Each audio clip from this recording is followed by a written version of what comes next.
Warahmatullahi wabarakatuh. Perkenalkan, nama saya Alia Hamida dari kelas B2 dengan NIM 040203210033. Pada video kali ini, saya akan menjelaskan latar belakang mengenai hubungan peran keluarga terhadap penyesuaian diri pada remaja.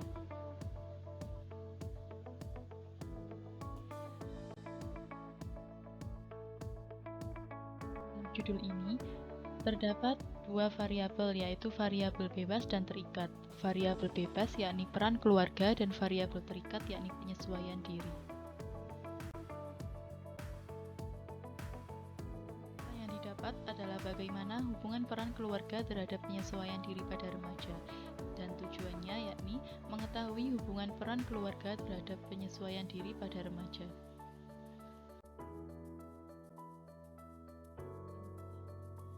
Menjelaskan tentang data variabel terikat. Berdasarkan hasil wawancara yang dilakukan oleh peneliti SMA 10 Padang, yang sering melakukan pelanggaran di SMA 10 Padang adalah siswa kelas 10 dengan persentase 43%, yang dimana 28% dari masalah tersebut adalah masalah tentang penyesuaian diri. Lingkungan keluarga memiliki peran penting dan signifikan terhadap penyesuaian diri remaja dengan koefisien korelasi penelitian adalah R sama dengan 0,769 dan signifikan P 0,001, P kurang dari 0,01, yang artinya lingkungan keluarga merupakan salah satu variabel yang dapat memberikan sumbangan relatif terhadap penyesuaian diri pada remaja, yaitu sebesar 59,2%, sedangkan 40,8% dipengaruhi oleh faktor lain. Hal ini menjelaskan bahwa semakin baik hubungan lingkungan keluarga, maka semakin baik penyesuaian diri remaja. Begitu juga sebaliknya, semakin tidak baik hubungan lingkungan keluarga yang diterima oleh individu, maka semakin tidak baik pula penyesuaian diri remaja tersebut.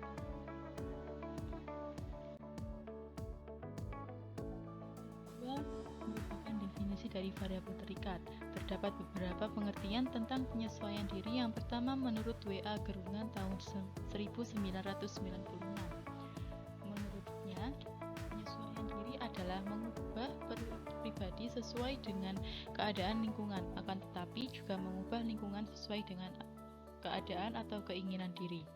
Menurut Suharto Hiryan 1987, penyesuaian diri adalah suatu usaha atau perilaku yang bertujuan untuk mengatasi kesulitan dan hambatan. Selanjutnya, penyesuaian diri menurut Snijders dalam Agustiani 2006-146 merupakan sebuah proses yang mencakup respon-respon mental dan tingkah laku yang merupakan usaha individu untuk bereaksi terhadap tuntutan dalam diri maupun situasi eksternal yang dihadapinya.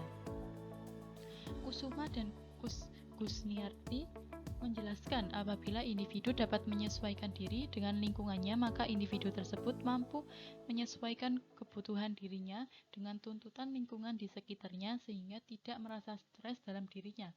Jadi, dapat disimpulkan bahwa penyesuaian diri adalah suatu proses seorang individu dalam merespon lingkungan sekitar yang bertujuan untuk mengatasi kesulitan-kesulitan tentang tuntutan yang ada di sekitar. Yakni penyebab remaja kurang mampu menyesuaikan diri dengan lingkungan adalah disebabkan oleh berbagai faktor yang menentukan kepribadian itu sendiri, baik internal maupun eksternal. Salah satu faktor yang menentukan tentunya memiliki pengaruh besar terhadap perilaku seorang remaja, yaitu keluarga, terutama orang tua. Pola hubungan orang tua dengan anak mempunyai pengaruh terhadap proses penyesuaian diri anaknya.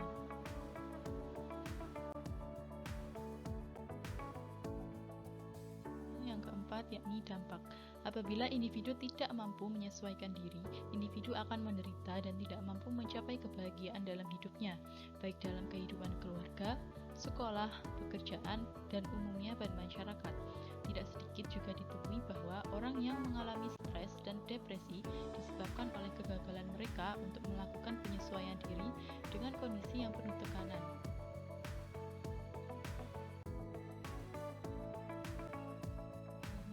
Pemegang tanggung jawab pada kasus ini adalah konselor. Dari permasalahan yang dialami remaja, khususnya masalah penyesuaian diri, diperlukan merupakan penanganan yang diberikan oleh konselor. Penanganan yang diberikan konselor dapat berupa layanan konseling individu, kelompok, membuat pernyataan, kunjungan ke rumah, atau mengundang orang tua ke sekolah.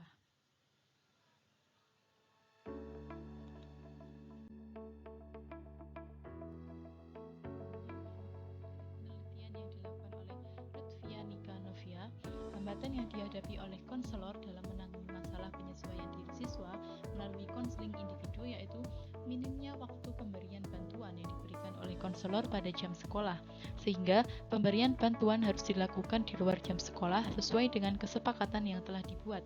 Selain itu, ketidakpedulian orang tua terhadap permasalahan yang dihadapi oleh siswa. Orang tua cenderung mengetahui dan bersiteguh anak mereka baik-baik saja dan tidak memiliki permasalahan. Hal tersebut menjadikan konselor harus memiliki kesabaran yang lebih dalam memberikan pengertian dan pemahaman akan permasalahan yang dialami oleh siswa, serta meminta orang tua untuk bekerja sama dalam membantu penanganan masalah yang dihadapi oleh siswa.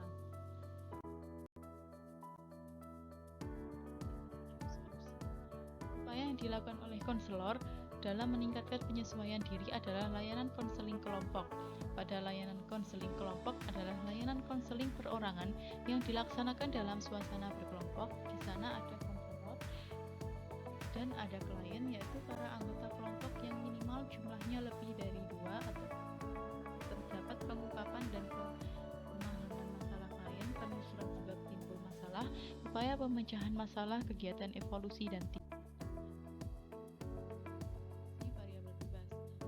Besar Bahasa Indonesia, keluarga terdiri dari ayah, ibu, anak, yakni keluarga inti. Keluarga adalah suatu unit terkecil dari masyarakat yang terdiri atas kepala keluarga dan beberapa orang yang berkumpul dan tinggal di suatu tempat dalam keadaan saling ketergantungan, seperti anak bergantung kepada ibu, ayah, kakak, abang, maupun sebaliknya yang semuanya saling membutuhkan.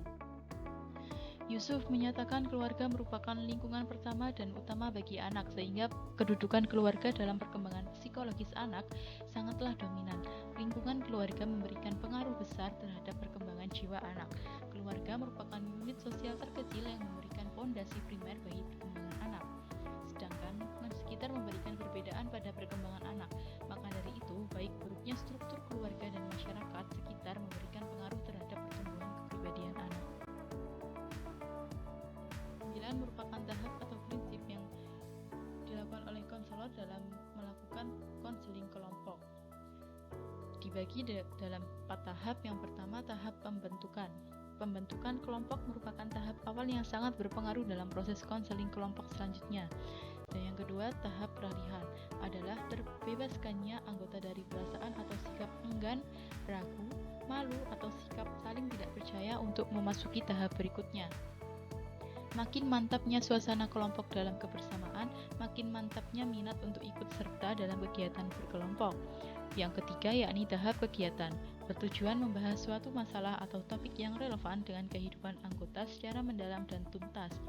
Dan yang terakhir, tahap penutup, merupakan penilaian dan tindak lanjut adanya tujuan terungkapnya kesan-kesan kelompok tentang pelaksanaan kegiatan, terungkapnya hasil kegiatan kelompok yang telah dicapai, yang dikemukakan secara mendalam dan tuntas, terumuskan rencana kegiatan lebih lanjut, tetap dirasakannya hubungan kelompok dan rasa kebersamaan meskipun kegiatan diakhiri. Sekian penjelasan dari saya, kurang lebihnya.